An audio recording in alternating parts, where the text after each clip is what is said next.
Queridos estudantes do quinto período, saudações a todos. Hoje vamos fazer a correção, a análise de todas as questões que foram cobradas na nossa primeira atividade avaliativa. Vamos lá?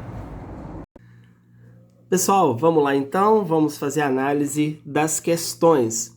A questão número 1 da nossa prova, ela apresentou duas tabelas. A primeira tabela diz respeito ao número de casamentos homoafetivos realizados no Brasil e a segunda tabela, ela apresentou os casamentos e divórcios heteroafetivos realizados no Brasil durante o período compreendido aí nas tabelas 2013 a 2016. E aí, diante desses números, nós tivemos alguns questionamentos. Essa questão, ela foi elaborada em conformidade com os preceitos do ENAD, é no mesmo estilo ENAD, e exige conhecimento jurídico, mas exige também muita atenção, muito cuidado com a questão da forma de interpretar gráficos, tabelas e números. Então, essa questão número 1, ela dependia de cálculos matemáticos. E aqui bastava, portanto, fazer a soma para se chegar ao número de casamentos e divórcios conforme solicitado nas alternativas. Então, a letra A diz o seguinte, que de 2013 a 2016, 4.392.868 foi o número de mulheres que se casaram no Brasil. Essa resposta está certa. Bastava, para chegar a esse número, você somar o número de casamentos homoafetivos no Brasil realizados entre duas mulheres. E aí nós temos, em 2013, 1926 vezes 2, já que são duas mulheres se casando, né? 2014, tivemos 2.440 vezes 2, 2015, 2.986 vezes 2, 2016, 2.943 vezes 2. E aí depois teria que somar ao número de casamentos hétero, já que em cada um deles tem uma mulher, obviamente. Aí teríamos que somar mais 1.048.777 de 2013 e assim sucessivamente com os números de 2014, 15 e 16. Chegaríamos, portanto, a esse número consignado na alternativa A.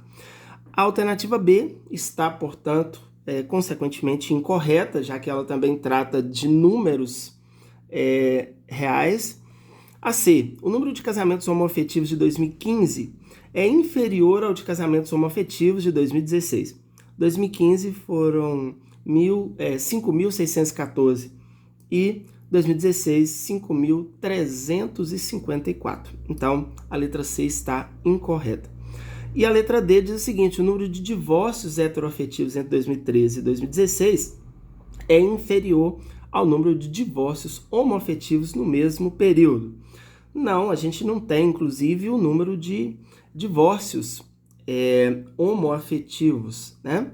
Então, considerando que o enunciado, ele solicita que sejam consideradas exclusivamente as informações dos gráficos, nós não podemos simplesmente ir por presunção. Então, a letra A está correta na questão número 1. Vamos agora à questão número 2. Vocês perceberam, né, que todas as questões elas foram bem tranquilas, bem fáceis, dentro daquilo que a gente trabalhou em sala de aula, dentro daquilo que tem nos nossos resumos, nas nossas apostilas e dentro daquilo que vocês estudaram em conformidade com a bibliografia básica da nossa disciplina. A número 2, ela diz o seguinte, a Declaração Universal de Direitos Humanos prevê que os homens e mulheres de maior idade, sem qualquer restrição de raça, nacionalidade ou religião, têm o direito de contrair matrimônio e fundar uma família. Gozam de direitos iguais em relação ao casamento, sua duração e sua dissolução.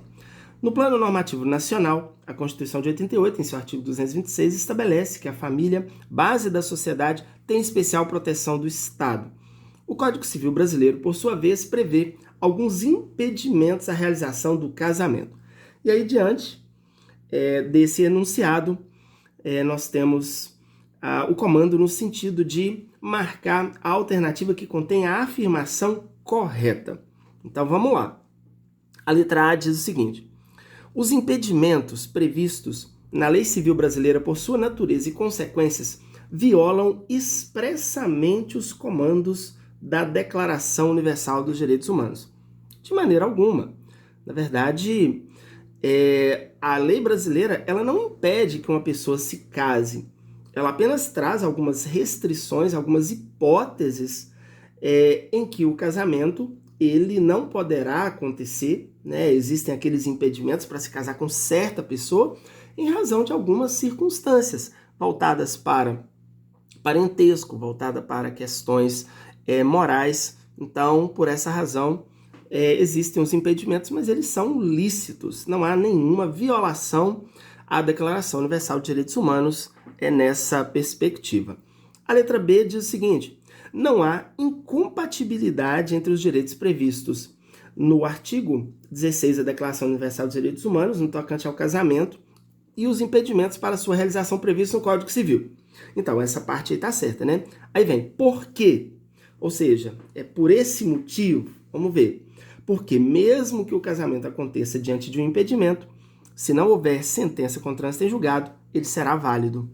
Não, na verdade, essa segunda parte aí da frase, essa frase complementar, explicativa, digamos assim, ela não justifica, não é a justificativa para a primeira parte do enunciado da letra B. Então, não é porque um casamento, se não tiver uma sentença transitada em julgado, ele será válido, não é por isso, digamos assim, que não haveria incompatibilidade. Vamos à letra C dessa número 2, que é a correta. O Código Civil, ao prever hipótese de impedimento para a realização de casamentos, não necessariamente impede a pessoa de se casar e constituir família. Claro, o impedimento impede alguém de se casar com certa pessoa, mas ela pode se casar com uma outra em relação à qual não exista esse impedimento. Então, tem que marcar a letra C na número 2. E a letra D, a Declaração Universal dos Direitos Humanos, não tem aplicabilidade no Brasil. Então, essa aí também está incorreta, não é isso? Vamos à questão número 3. A número 3 tem um enunciado aí bem objetivo, né? Bem sucinto. Se no ato da celebração do casamento for suscitada uma causa suspensiva prevista em lei, mesmo que no ato da habilitação tenha sido lavrada escritura de pacto antinupcial, estabelecendo o regime de separação de bens entre o casal, em razão da causa suspensiva, o casamento será: letra A, suspenso; letra B, realizado normalmente; letra C, inválido; letra D, ineficaz. Essa aí foi bem tranquila. É óbvio que o casamento vai ser realizado normalmente, já que nós vimos que a causa suspensiva, ela simplesmente representa um fator que vai trazer uma restrição à forma de realização do casamento no tocante à questão da escolha, da opção dos cônjuges quanto à questão do regime de casamento. Então, se a opção já foi o regime de separação de bens, não há nenhum impedimento para que o casamento aconteça, né? A causa suspensiva nada suspende, ela apenas traz uma restrição quanto ao regime de casamento a ser adotado pelo casal, é isso? Então, na número 3, letra B. Vamos à questão número 4. Aqui tem todo um enunciado, é importante aqui a leitura desse enunciado. Ficou um pouco extenso aqui, mas é importante. A jurista Maria Berenice Dias, ao discorrer sobre a infidelidade virtual, afirma que o grande questionamento que passou a inquietar a todos é se o relacionamento virtual pode ser reconhecido como infração ao dever de fidelidade. A tendência é considerar a comunicação mantida através da internet como infidelidade virtual, reservando-se a expressão adultério ao relacionamento sexual real. Essa distinção, no entanto, não encontra respaldo na doutrina tradicional, que sempre distinguiu a fidelidade no sentido físico e moral. A fidelidade física corresponde à manutenção de relações sexuais exclusivamente com o outro cônjuge. Já a infidelidade moral afronta ao dever de lealdade de cada um dos membros do casal para com o outro e não está munida de sanção eficiente. Então, essa é a fala da Maria Berenice Dias. Diante da temática, aí vem o comando da questão. Considerando a legislação pertinente e a referida manifestação doutrinária, marque a alternativa que apresenta a afirmação correta. Letra A. Diferentemente da infidelidade física, entre parênteses, adultério, a infidelidade virtual, entre parênteses, infidelidade moral, não é motivo de anulabilidade do casamento. A infidelidade física também não é motivo. Então, por essa razão, a letra A está incorreta. Nós estamos falando aqui de questão de anulabilidade do casamento, sendo que as razões de anulabilidade são expressamente consignadas no Código Civil. Letra B.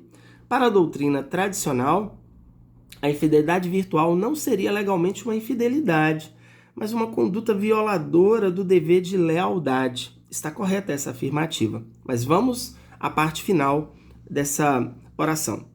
O adultério, por sua vez, infidelidade física, pode gerar sérias consequências jurídicas para o cônjuge culpado, como a perda da guarda de filho e do direito de pensão a ser paga pelo cônjuge inocente. Nada a ver, né? São questões totalmente diferentes, né? Até porque não se discute eventual culpa ou motivos que levaram a um divórcio, e isso não interfere em guarda de filho, em pensão e nem em partilha de bens. Então a letra B também está incorreta. Letra C. Tanto a infidelidade física quanto virtual representam razões jurídicas que, não obstante a impossibilidade de permitirem a anulação de um casamento, justificam a decretação judicial do divórcio. Não, elas não geram motivo para a anulação, né, do casamento, e também não justifica a decretação de divórcio. O divórcio não depende de motivo nenhum, então não precisa de uma justificativa para o divórcio.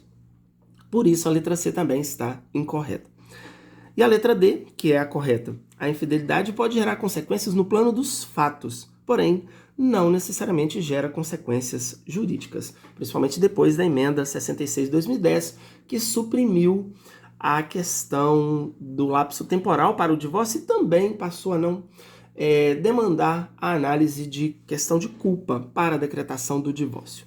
Então, na número 4, letra D, vamos agora à questão número 5 da nossa atividade avaliativa. A questão número 5, ela traz um enunciado da ementa de um julgado. E aí, o comando da questão solicita simplesmente que se faça a descrição correta, ou seja, a leitura dessa ementa. A que ela se refere, como é que a gente pode interpretar, compreender essa ementa. Então, nós temos aí 4 opções para interpretar essa ementa. Vamos ver. Letra A. Uma ação de anulação de casamento foi ajuizada no tribunal, tendo o pedido sido julgado improcedente. Não, essa ementa representa um julgado cuja demanda originária ela foi ajuizada em primeira instância. Letra B. Uma ação declaratória de nulidade, já está incorreto aí, na verdade foi uma ação de anulação de casamento, ou seja, uma ação anulatória, não ação declaratória de nulidade, então já está errado por aí. Letra C. Uma ação de anulação de casamento foi ajuizada em primeira instância fundada em erro sobre a pessoa. O pedido foi julgado procedente? Não, foi julgado improcedente.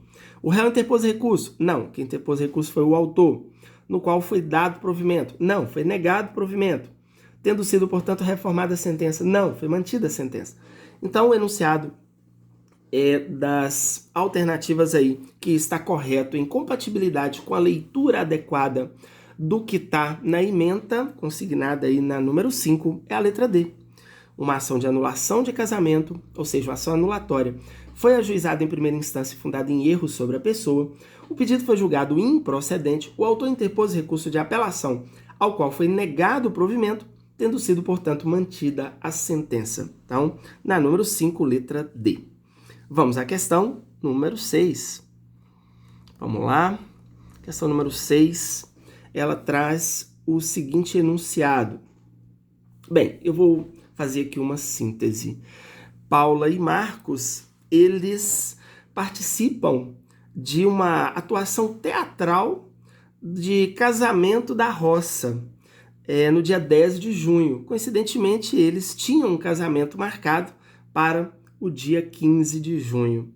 Aí é celebrado esse casamento da roça no momento ali da festividade junina. E aí a questão ela questiona no sentido da validade e dos efeitos desse casamento realizado em festa junina. Não é isso? Então o enunciado solicita o seguinte: marque a alternativa que contém a afirmação correta. Letra A.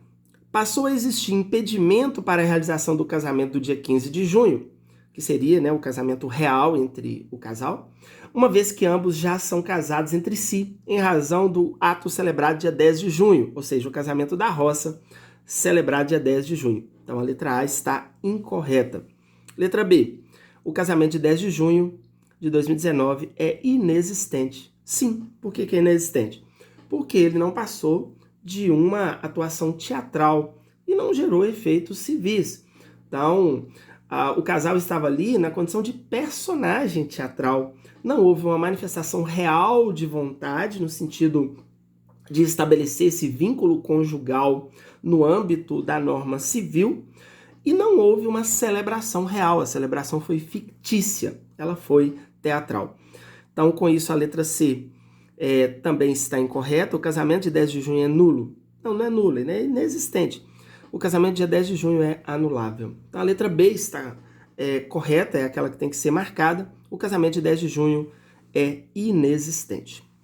Agora vamos lá, a número 7. Questão número 7 foi bem tranquila também, mas ela demandou cuidado. Nós não podemos confundir de maneira alguma, né, as questões voltadas para impedimento para a realização do casamento e questão de capacidade para o casamento.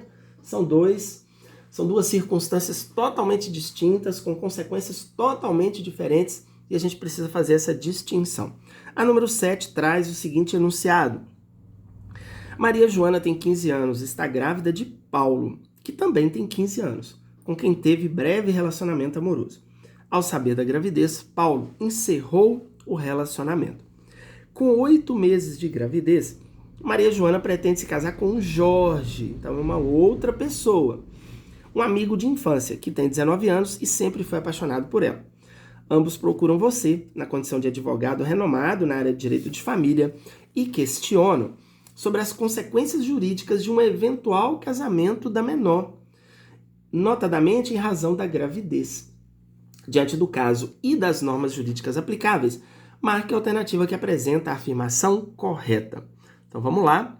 Letra A diz o seguinte: a gravidez de Maria Joana representou uma causa superveniente convalidante do casamento, a teor do disposto no artigo 1551 do Código Civil, e, por tal razão, eventual casamento com Jorge não será anulável.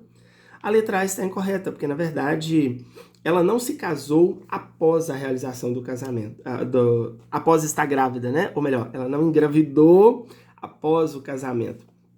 Ela já estava grávida quando ela se casou. Então, a letra A está incorreta. Não foi, portanto, a gravidez uma causa superveniente convalidante. Foi uma causa antecedente, foi uma questão antecedente à celebração do matrimônio. Então, não se aplica aí ao caso essa hipótese de causa superveniente convalidante, como nós estudamos. A letra B diz o seguinte: Maria Joana não poderá se casar, pois sua idade representa expresso impedimento, a teor do artigo 1520 do Código de Processo Civil. Gente, temos que ter bastante cuidado aí, né? Porque a letra B, ela trata de impedimento. O enunciado aí fala de expresso impedimento. Só que é o seguinte, o enunciado da questão, ele diz respeito à questão da capacidade para o casamento. Ou seja, o que nós estamos trabalhando aqui é questão de gravidez e principalmente a questão da idade dessa adolescente. Então, o Código Civil, a lei brasileira, trata como matéria de capacidade ou incapacidade e não de impedimento para a celebração do casamento. Por quê?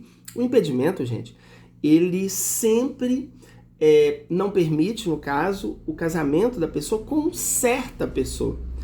A incapacidade, ela trata de uma matéria que não vai permitir o casamento com qualquer pessoa, né? Então, há uma diferença muito grande aí. Se fosse, no caso da alternativa B, né, quando a gente trata aí dessa hipótese, se fosse impedimento, a questão da idade, na verdade, ela não estaria no 1520, mas no 1521, quando trata da questão dos impedimentos. E não haveria previsão de anulabilidade no 1550, inciso 1, mas sim de nulidade, conforme o artigo 1548 do Código Civil, combinado com 1521. Então, portanto, não se trata de expresso impedimento, né? Mas apenas de uma questão atinente à capacidade para o casamento. Então, a letra B está incorreta. E por que a letra C está certa? Eventual casamento de Maria Joana com qualquer pessoa seria anulável, simplesmente porque é o que está escrito no 1550, inciso 1. Né? A pessoa que se casa antes de alcançar a idade, né, núbil. Nesse caso, o casamento seria anulável. Então, está expresso no 1550, inciso 1. A letra C é a correta. E a letra D, vamos ver aqui, a letra D, Maria Joana não conta com capacidade para o casamento com Paulo, mas poderia se casar com Jorge ou qualquer outra pessoa. Não. A questão da idade, ela impede, ela não traz essa permissibilidade para o casamento com qualquer pessoa. Não é como no caso do impedimento, que restringe apenas em relação a uma. Não é isso? Então, na número 7, letra C, sem sombra de dúvida. Questão número 8. Vamos em frente aqui. Questão número 8. É bem tranquila também a questão número 8. Vamos ver aqui. Ela traz o seguinte. Ao discorrer sobre as hipóteses de invalidade do casamento, tanto em sala de aula quanto por meio de videoaula, disponibilizada no canal do YouTube Fadivale Oficial, o professor Luciano Souto manifestou entendimento no sentido de que os impedimentos, na prática, representam um fator educativo e orientativo aos noivos, a fim de que o casamento não aconteça quando houver razão de impedimento, e que raramente, na prática, havendo impedimento, um casamento será realizado. A justificativa do professor para esse último posicionamento foi no sentido de que, então marque a alternativa que apresenta a afirmação correta. Então, letra A, que todos conhecem a lei e com isso não se casarão quando houver impedimento. Não foi essa a justificativa dada em sala de aula. Letra B, que eventual impedimento será facilmente identificado no curso do processo de habilitação. Exatamente isso que nós falamos em sala de aula, né? Porque, na verdade, existe o momento da habilitação justamente para permitir que essas questões, que eventuais impedimentos, eles sejam alegados e com isso o casamento não aconteça. Então, na prática, é quase impossível alguém se casar, é muito difícil alguém se casar diante de um impedimento, porque isso vai ser facilmente constatado no curso da habilitação. É isso? Então, a letra B está correta na questão número 8. Vamos para a penúltima questão, questão número 9. Vamos lá.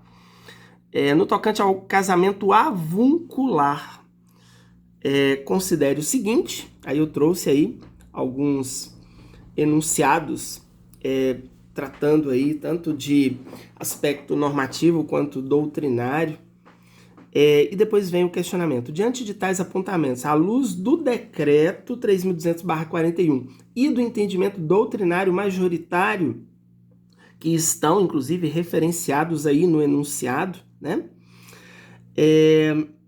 Aí temos, quanto ao casamento avuncular, no Brasil, marque a alternativa que apresenta a afirmação correta. Então, vamos ver quais são as 4 alternativas. Letra A, é permitido, porém dependerá de atestado médico por ordem judicial, quanto à inexistência de inconveniente para o casamento, sob o ponto de vista da sanidade e sob o ponto de vista da saúde de qualquer dos cônjuges ou da prole. É o que está escrito no Decreto-Lei 3.200 de 41. Então, com isso, a letra B, C e D estão incorretas. A B está incorreta porque depende também de atestado médico, e a C e a D estão também incorretas se comparadas com a resposta certa do enunciado da letra A. E por último, então, questão número 10. Em pleno período de pandemia do coronavírus, Márcia e Paulo se casaram em Teoflotone. Paulo estava infectado no momento do casamento. O que era do conhecimento de Márcia? Pronto, isso aí já matou a questão, né? Após o casamento, no prazo legal, é possível Márcia conseguir êxito em ação anulatória do referido casamento em razão do vício de vontade na forma de erro essencial sobre a pessoa do cônjuge por estar acometido de doença grave e transmissível? Então vem as alternativas: sim, não, talvez e com absoluta certeza. Então essa questão número 10 aí foi muito tranquila, né? A resposta é não. Não por quê? Porque para você alegar o erro essencial sobre a pessoa do cônjuge por essa razão de estar acometido de doença grave e transmissível, essa questão, primeiro, deve tornar impossível a vida conjugal e, segundo, ela não pode ter sido de conhecimento do outro antes da realização do casamento. Então, com isso a letra B está correta. E temos aqui, ao final, o nosso gabarito, então, número 1, A, 2C, 3B, 4D, 5D, 6B, 7C, 8D, 9A, 10B. Portanto, é isso, pessoal. Foi uma atividade aí de pesquisa, uma atividade que eu tenho certeza que contribuiu bastante para ser mais um momento de aprendizagem, na verdade, né? A atividade avaliativa, ela precisa contribuir para a aprendizagem. Parabenizo todos vocês pelo desempenho na nossa atividade avaliativa, que foi primoroso, que foi brilhante. Agradeço aí a atenção de todos. Um grande abraço, muito obrigado.